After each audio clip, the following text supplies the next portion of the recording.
10 sakay ng isang bus ang nahilo dahil sa nangamoy na bleaching agent na dala rin ng isang pasahero. Nakatutok si Susan Enriquez.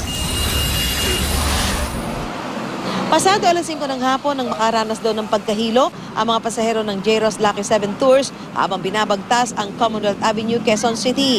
Dahil di na raw matiis ang masangsang na amoy na nagmula sa bag ng isang pasahero. Binasag na ng mga pasahero ang isang panel ng salamin ng bus.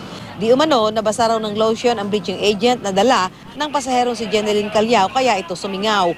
Pati ang may dala ng bleaching agent ay dinala sa ospital para lapatan ng pangunang lunas sa tinamong pagkahilo. Pero ang mga tauhan ng crime lab na nagpunta sa lugar ng insidente, aalamin pa rin kung anong klaseng kemikal ang sumingaw sa loob ng bus. Yung about chemical po na nangamoy sa loob ng bus.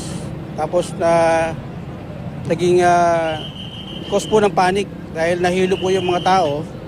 So yung pong bus, yung gilid po ng bus na binasag po nila yung salamin.